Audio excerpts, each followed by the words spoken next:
ఒక పార్టీ లేదా ఒక నాయకుడు ఓడిపోయిన తర్వాత ఆ పార్టీ నుంచి చాలా మంది వెళ్ళిపోవడం అనేది సహజంగా జరుగుతూ ఉంటుంది. ఎందుకంటే గెలిచిన ఎమ్మెల్యేలైతే ఓడిపోయిన పార్టీకి సంబంధించిన గెలిచిన ఎమ్మెల్యేలైతే తమ నియోజకవర్గానికి సంబంధించి నిధులు రావని కావచ్చు, ఇంకోటని కావచ్చు వెళ్ళిపోతూ ఉంటారు రాజకీయ భవిష్యత్తు కోసం. కానీ బాలినేని ఓడిపోయారు. ఓడిపోయినటువంటి వ్యక్తి కూడా వెళ్ళిపోతున్నారు. ఈ రోజు వెళ్ళిపోయారు. జనసేనలో చేరే పరిస్థితి కనిపిస్తుంది. మరి ఈ టైంలో ఎందువల్ల దీన్ని జగన్మోహన్ రెడ్డి జీర్ణించుకోలేకపోతున్నారంటే ఇంకొకళ్ళు వెళ్ళిపోవడం వేరు.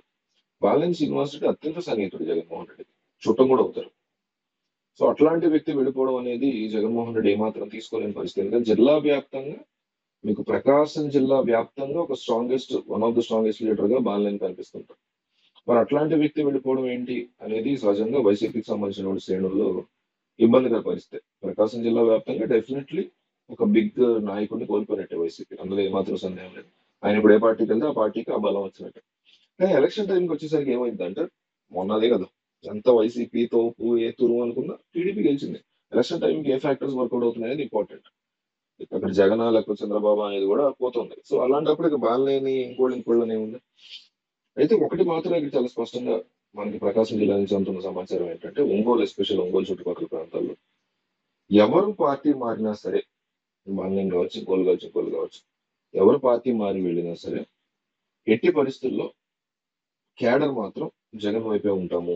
బాలినేనికి సంబంధించినటువంటి అత్యంత క్లోజ్ గా ఉండే అనుచరులు కూడా చెప్తున్నటువంటి మాట ఇదని తెలుస్తుంది. అంటే ఆ రకంగా జగన్మోహన్ రెడ్డి హోప్ ఇస్తున్నారు జనాలకి అప్పుడే. ఎలక్షన్ పూర్తయి కొత్త ప్రభుత్వం అధికారంలోకి వచ్చి 4 నెలలు ఇంకా. సో ఈ టైంలో అప్పుడే జగన్మోహన్ రెడ్డి ఒక తోపు లాంటి నాయకుడు పార్టీ మారిపోయినా కూడా ఆయన చుట్టూ ఉండేటువంటి 90% ఆఫ్ ద అనుచరులు పార్టీ వైపు నిలబడేలా చేయగలుగుతున్నారంటే డెఫినెట్లీ జగన్ మార్క్ రాజకీయమే అంటూ వైసీపీకి అనుకూలంగా ఉండేవాళ్ళు, జగన్ అభిమానించే వాళ్ళు చెప్తున్నారు. మరి మీకేమనిపిస్తుంది? బాలినేని వెళ్ళిపోయినా పర్వాలేదని మీరు అనుకుంటున్నారా?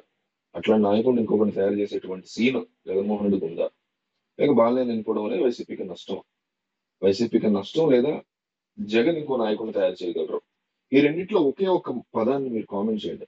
ఎందుకంటానంటే ప్రజలు ఏమనుకుంటున్నారు, ముఖ్యంగా వైసీపీ వాళ్ళు ఏమనుకుంటున్నారు, జగన్ అభిమానించే వాళ్ళు ఏమనుకుంటున్నారు అనేది బాలినేని శ్రీనివాస్ రెడ్డి తెలియాలి, జగన్ కాదు. కాబట్టి బాలినేని వరకు, ఆయన అసిస్టెంట్ వరకు, పిఎల్ వరకు ఈ వీడియో వెళ్ళేలా చేసే బాధ్యత నాది. కానీ కింద సరైనటువంటి అభిప్రాయం తెలియజేసే బాధ్యత మీది.